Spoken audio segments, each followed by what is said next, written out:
Hi everyone, my name is Mukesh and welcome to our YouTube channel.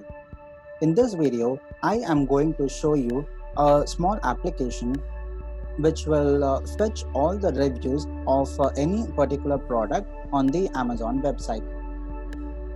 So, to scrape data, I've probably heard a lot of frameworks. A few of the most popular ones are Scrapy Framework, Beautiful Soup, Selenium, etc. And for this application, I have actually used the Scrapy Framework, which is going to fetch all the reviews of any particular product that we want from this Amazon website. So the product that I have chosen to scrape the reviews is this Apple iPhone 11. And all right, so let's create our let me show you the application. For this application, you will have to install the Scrapy package in your virtual environment. So after installing the Scrapy package, to create a new project, you can the command that you need to create a new project is Scrapy start Scrapy start project, and any name that you want to give for your project, say Amazon review scraper. So once you execute this command, a directory with the name Amazon review scraper will get created. And if you go inside this directory, you can see a lot of files that have been pre-created. So actually I have already created this project, right? So I'll just show you the files that are inside this directory. So I have created a project called Amazon Scraper. Inside this inside this particular directory, you can see these two files created, and in this Amazon Scraper directory there are a lot more files over here, and you can see a directory named as spiders. Inside the spiders folder is where you will create a lot of spiders. You can create as many spiders as you want. So what are these spiders? These spiders are actually scripts of Python code that will crawl through the web applications and fetch all the data for you from those web applications.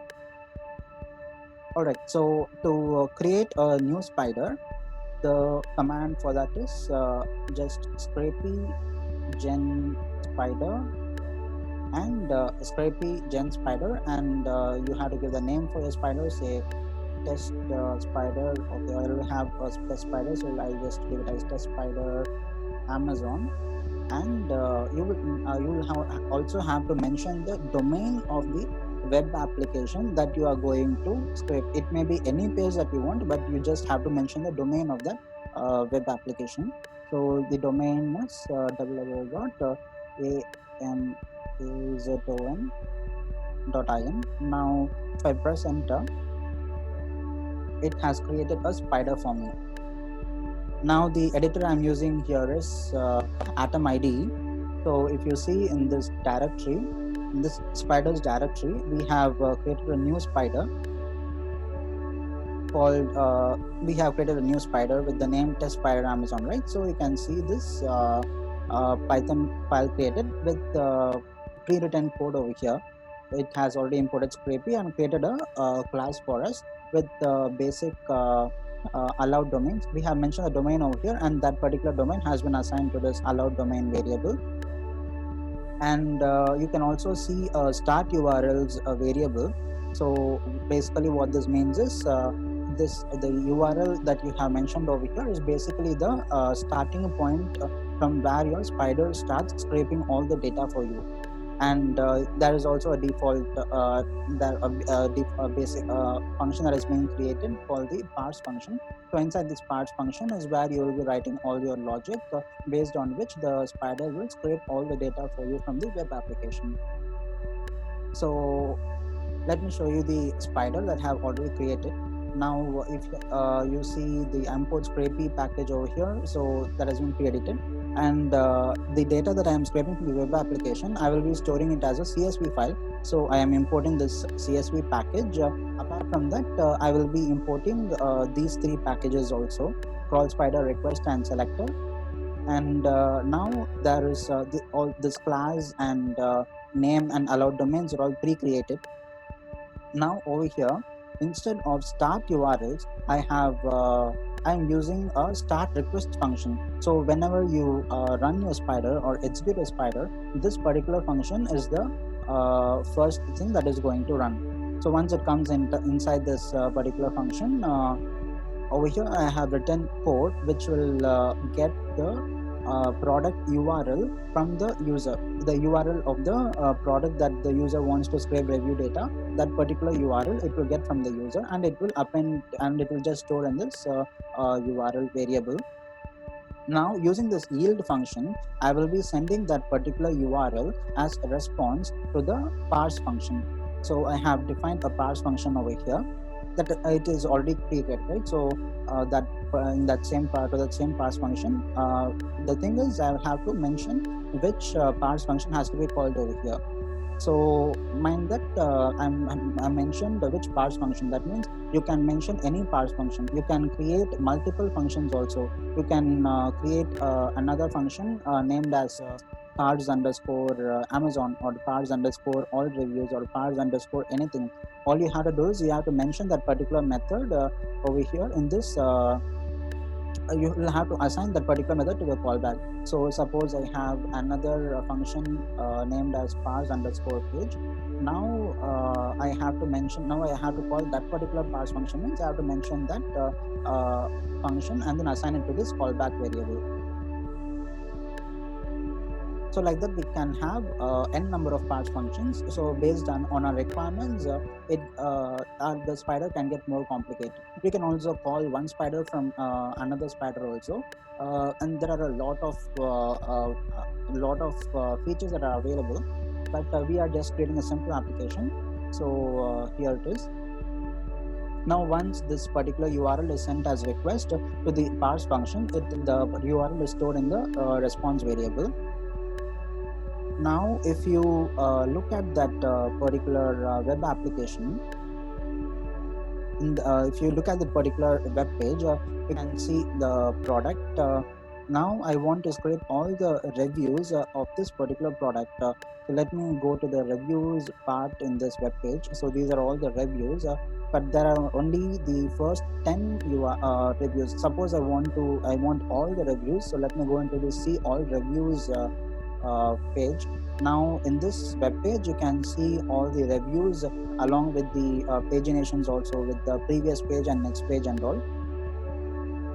So yeah, now I'm directly going to scrape all the reviews from this web page. So this is the URL that I will be giving as input to this application.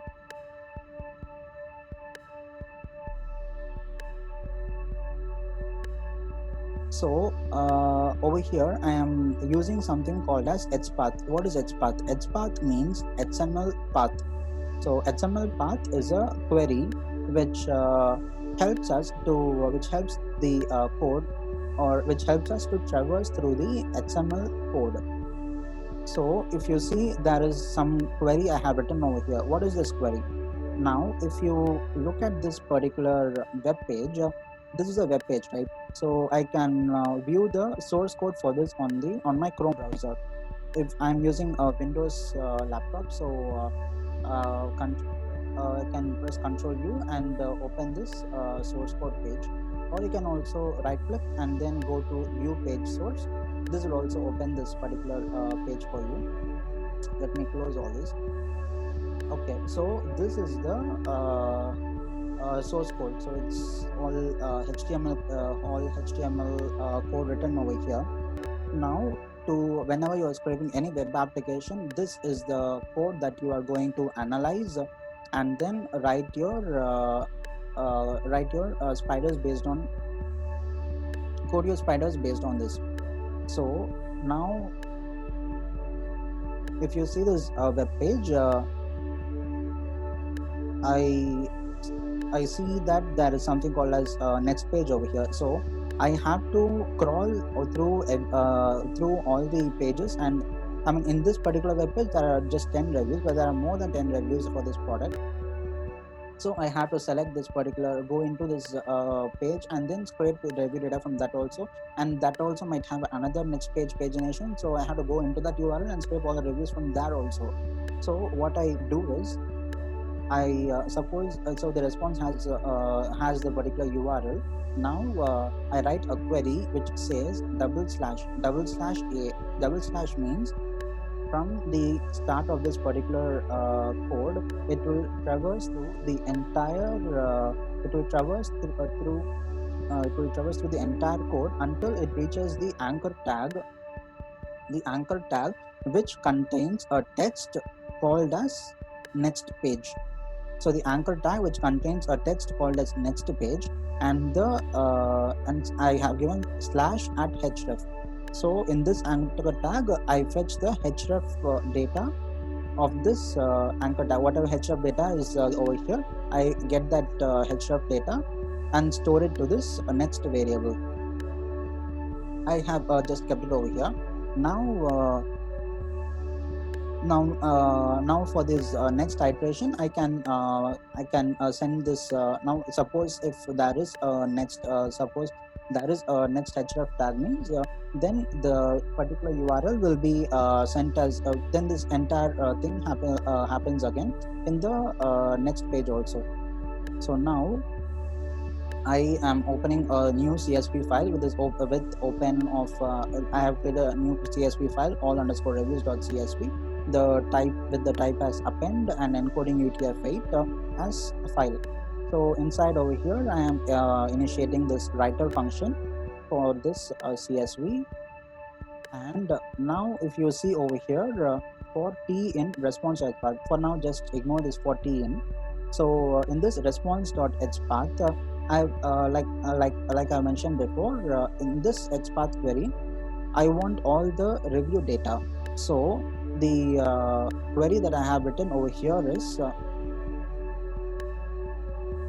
like /n/span means it will traverse through the code from the start of the page until it reaches the span tag, which has at data hook with the value as review hyphen body.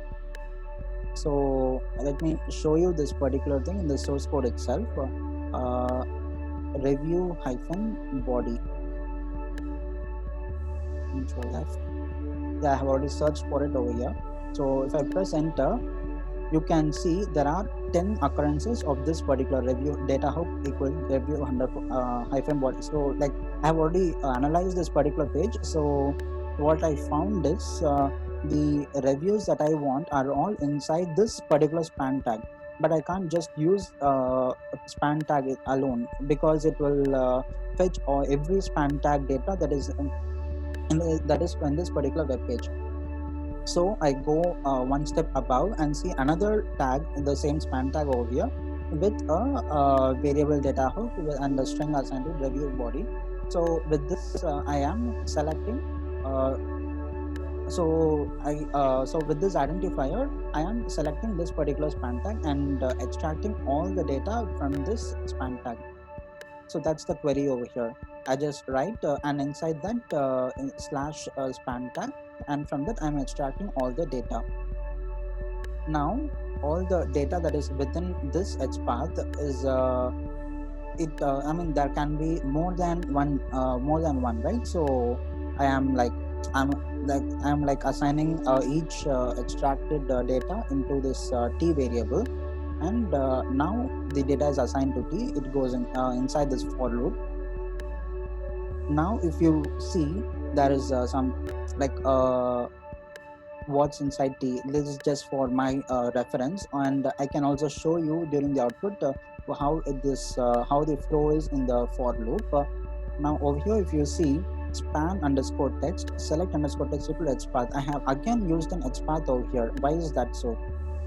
I will actually run this particular spider and show you the extracted result, so that you can understand better. Scrapey.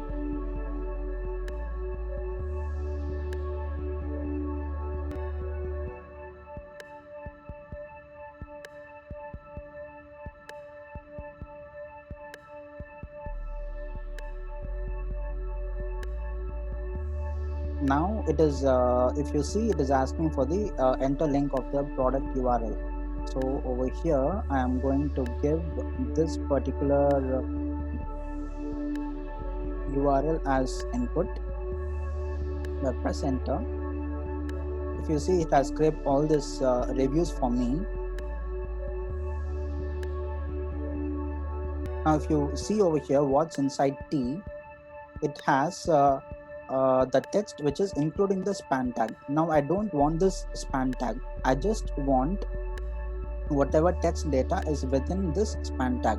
So to extract this text alone, I am writing this hpath query again.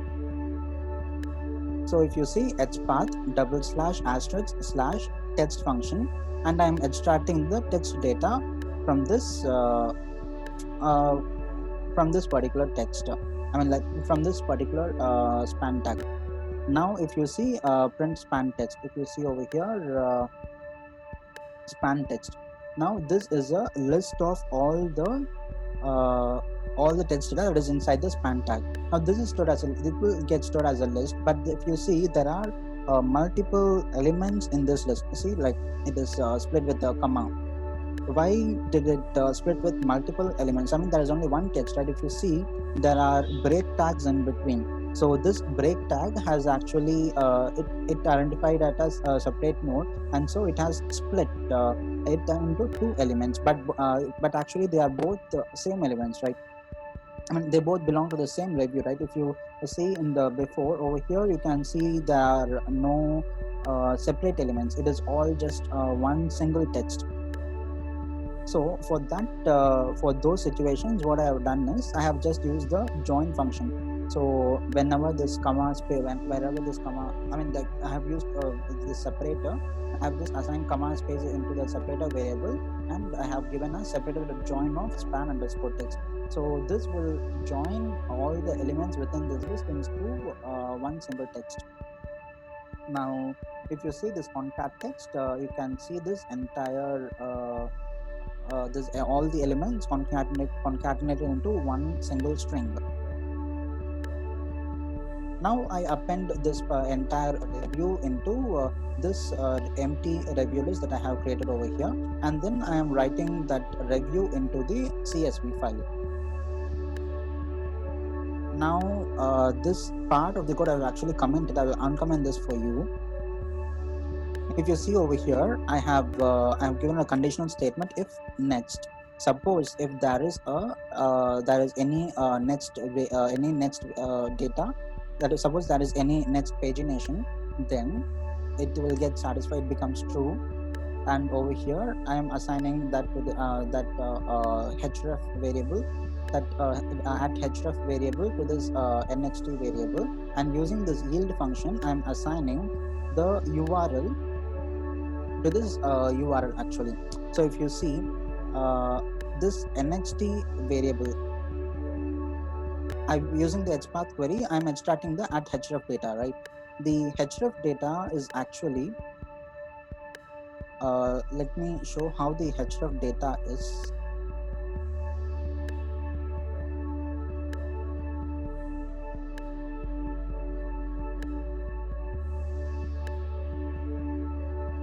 Now if you see for this next page over here, where is the href data? This is a href data. So the href data starts with directly with the slash. It does not have the domain name included at the start. So what I have done is I have appended the domain name, and then I have given the domain name and then appended to this next variable. So I have got this entire URL, and this particular URL will be sent as request back to this same, which is the parse function. So this calls back the same function. So this is an iteration until this next variable becomes false, until this particular condition becomes false. This same function gets executed, and the moment this becomes false, the entire entire execution gets stopped, and then a CSV file will get created with all our extracted data. So the spider I have executed actually has executed the first 10 review, the first 10 reviews alone, the first page alone, so that the demo is better faster. I just executed the first 10. Now with this uncommented, with these uncommented lines, now if I execute, I'll just save this. Now to execute, the command is scrapy crawl and then the name of your spider. Now if you press enter, sorry, now I have to give the link of the product as input.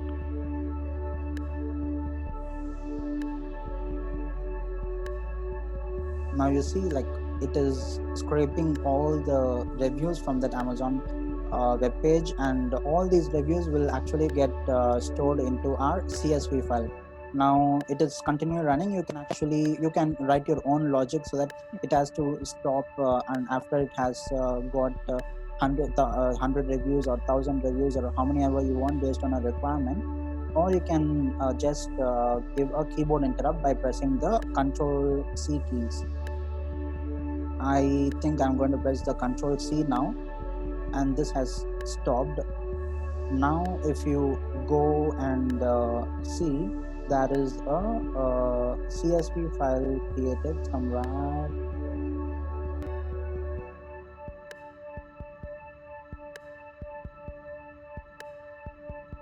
Yeah, that is the CSV file that we have created. I will just drag and drop it over here,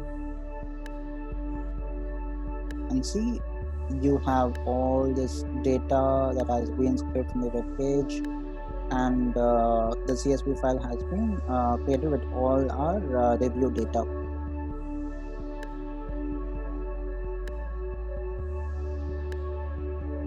Okay, so this is our application.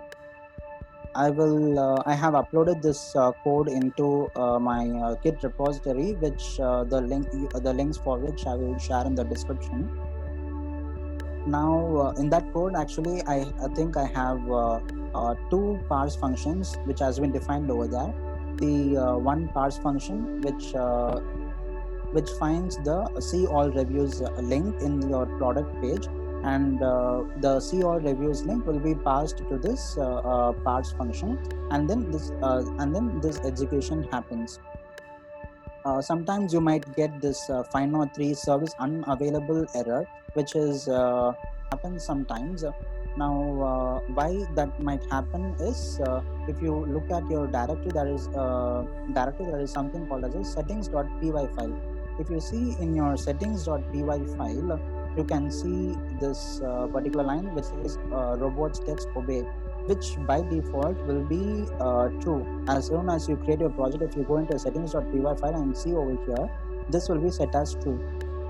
And this has to be set into false, so that you can just make it as false, and then try executing a spider and see if you don't get the 503 error.